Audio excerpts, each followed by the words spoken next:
Welcome to the market money magnet guys. आज यहाँ इस वीडियो में हम बात करने वाले हैं 11 करोड़ रुपए जो वाइप आउट हो चुके हैं इंडियन मार्केट से। और इंडियन मार्केट के हालात आज के हमने देखे काफ़ी गंभीर देखने को मिले, तो हम जानेंगे इसके पीछे के रीजंस। साथ ही साथ हम देखने वाले हैं कि सिंपल सी एक बात कि ऐसे टाइम पे इन्वेस्टर्स को क्या करना चाहिए, और एक सिंपल समरी के साथ हम इस वीडियो का क्लोजर भी देंगे।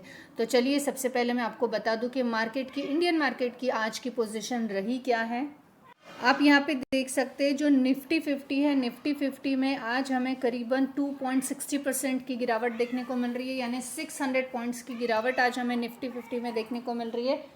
वहीं पे अगर हम बात कर ले बैंक निफ्टी की, तो बैंक निफ्टी तो हाय तोबा 3.72% की गिरावट हमें बैंक निफ्टी में आज देखने को मिली, जो कि बहुत बड़ी गिरावट हमें देखने को मिल रही है बैंक निफ्टी में।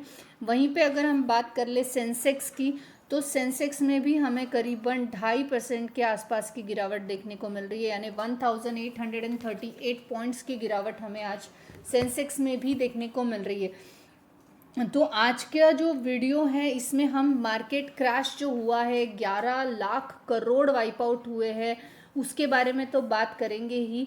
पर जब सब मार्केट लाल हो, मार्केट में गिरावट हो, बिग क्रैश अलर्ट हो, सेंसेक्स का 1800 पॉइंट्स की गिरावट हो, तो डेफिनेटली इस चीज़ को एनालाइज करना, स्टडी करना तो बनता है।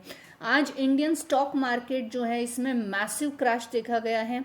इन्वेस्टर्स के करीबन 11 लाख करोड़ वाइप आउट हो चुके हैं एक दिन में। ऑन 23 मार्च की बात की जाए तो सेंसेक्स करीबन 1500 से 1800 पॉइंट्स और निफ्टी जो है ड्रॉप हुआ था 22,600 के आसपास। तो ये गिरावट के पीछे के रीज़न सबसे पहले हम जानेंगे, फिर हम जानेंगे ऐसे में हमें इन्वेस्टर्स को एज ए इन्वेस्टर क्या करना चाहिए। जो की रीजंस है मार्केट फॉल के, उसमें सबसे पहला रीज़न हमें देखने को मिल रहा है जियो पॉलिटिकल टेंशन। अब हम जानते हैं ये ऑन गोइंग कॉन्फ्लिक्ट जो चल रहा है उसमें यूएस, ईरान और इजराइल ये क्रिएट कर रहे हैं ग्लोबल पैनिक। और इस ग्लोबल पैनिक के चलते हम बोल सकते हैं कि मिडल ईस्ट का टेंशन जो है ये बढ़ रहा है, और इस वजह से हम इन्वेस्टर्स जो हैं ये सेफर असेट्स की तरफ जो है ये मूव कर रहे हैं, यानी स्टॉक मार्केट से पैसा निकाल रहे और गोल्ड में डाल रहे, असेट्स में डाल रहे, ताकि सेफर असेट्स की तरफ जो है मार्केट मूव हो रहा है। और जियो पॉलिटिकल टेंशन ये सबसे बड़ा रीज़न रहा है आज के मार्केट के गिरावट के पीछे।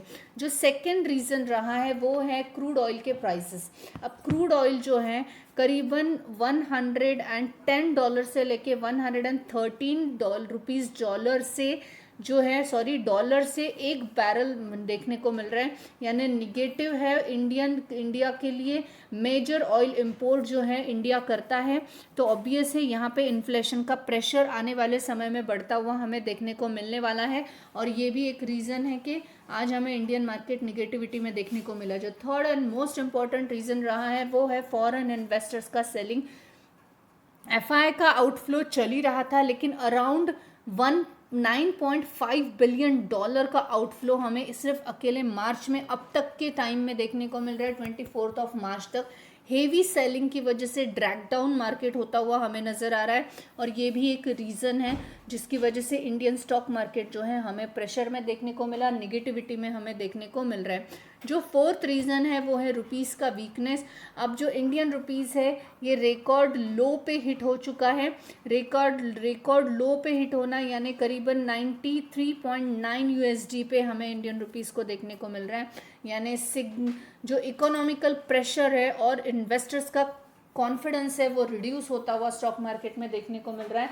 और ये भी एक रीज़न है जहाँ पे इंडियन स्टॉक मार्केट जो है हमें काफ़ी निगेटिविटी में देखने को मिल रहा है। अगर हम बात कर ले एक सिंपल समरी की, तो इंडियन स्टॉक मार्केट का जो शार्पली गिरने का रीज़न है वो है ग्लोबल वॉर का फियर, क्योंकि थर्ड वर्ल्ड वॉर की तरफ हम जा रहे हैं ऐसा लग रहा है। यूएस की अननेसेसरी की एंट्री ने तो यही प्रूव करवा दिया है। और हायर ऑयल प्राइसेस देखने को मिल रहा है, जबकि इंडिया सबसे ज़्यादा जो है ऑयल को इंपोर्ट करता है, और इस वजह से इंडियन इकोनॉमी पे हमें जो है इसका अच्छा खासा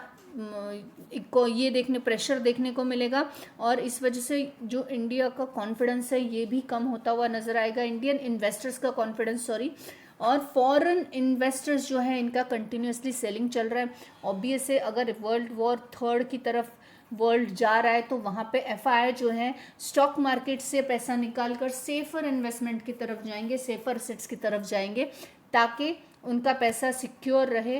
क्योंकि एक हेवी क्रैश के बाद रिकवरी को भी लंबा समय होगा, मिलेगा, चाहिए होगा, और उस लंबे समय में टिके रहना ये सभी के बस की बात नहीं है, क्योंकि पैसा स्टक हो जाता है। तो जो बड़े बड़े इन्वेस्टर्स है ऐसे टाइम पे पैसा निकाल कर सेफर इन्वेस्टमेंट की तरफ जाते हैं।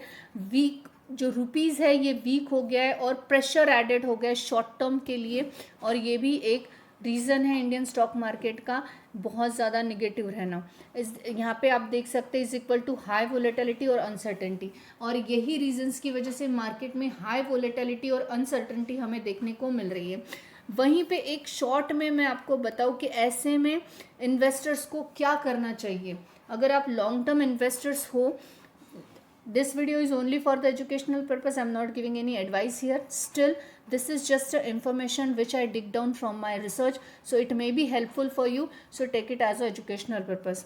सबसे पहले आपको जो है अवॉइड करना है पैनिक सेलिंग को, फोकस करना है स्ट्रॉन्ग फंडामेंटल स्टॉक्स को ओनली। जब मार्केट ऐसे हेवीली क्रैश की तरफ होता है तो आपको हमेशा स्ट्रॉन्ग फंडामेंटल वाले स्टॉक्स की तरफ ही मूव ऑन करना है। जो स्टॉक्स पेनी स्टॉक है या फिर मिड कैप है, स्मॉल कैप है, या कोई टिक या ट्रिप की थ्रू आपको स्टॉक्स मिले, ऐसे स्टॉक्स को अवॉइड करना चाहिए। सिर्फ और सिर्फ फंडामेंटली स्ट्रॉन्ग स्टॉक अगर है, रिसर्च करके ये चीज़ को जानने की कोशिश कीजिए कि स्टॉक्स के फंडामेंटल कैसे है, फ्यूचर कैसा है, मैनेजमेंट कैसा है। अगर फंडामेंटली स्ट्रॉन्ग स्टॉक है तो आप डेफिनेटली ऐसे स्टॉक्स को कंसिडर कर सकते हैं। फंडामेंटली स्ट्रॉन्ग यानी ऐसा नहीं कि किसी एक साल के फंडामेंटल्स अच्छे हैं, लास्ट 4-5 सालों का डाटा देखिए।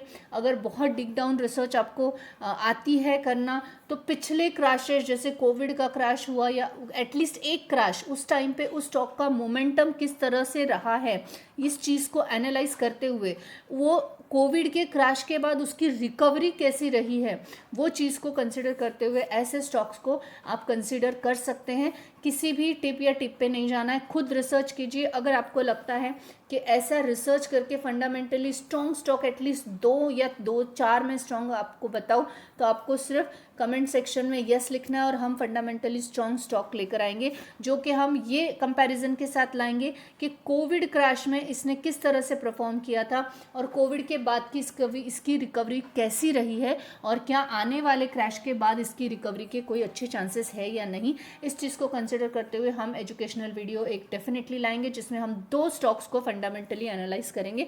If you write comment yes in comment section then only.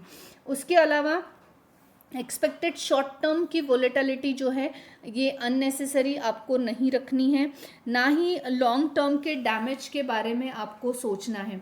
अगर आप शॉर्ट टर्म के लिए स्टॉक्स को देख रहे हैं तो डेफिनेटली ऐसे टाइम पे मार्केट से दूर रहना बेटर ऑप्शन है। अगर आपका लॉन्ग टर्म का विजन है तो आपको इस डैमेज से रिस्क नहीं लेना है, या ये डैमेज को आपको कंसिडर नहीं करना है। फिर से रिकवरी हो सकती है if you are investing in the fundamentally strong stock.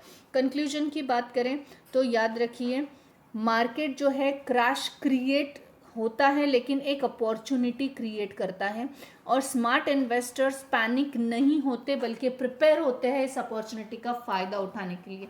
लेकिन अपॉर्चुनिटी का फ़ायदा तभी उठा सकते हैं जब आप राइट स्टॉक्स को पिक करें विद द डिटेल रिसर्च और study. This video is only for the educational purpose. I am not giving any recommendation here, neither a buy nor a sell. I hope this information is informative for you. Thanks for watching.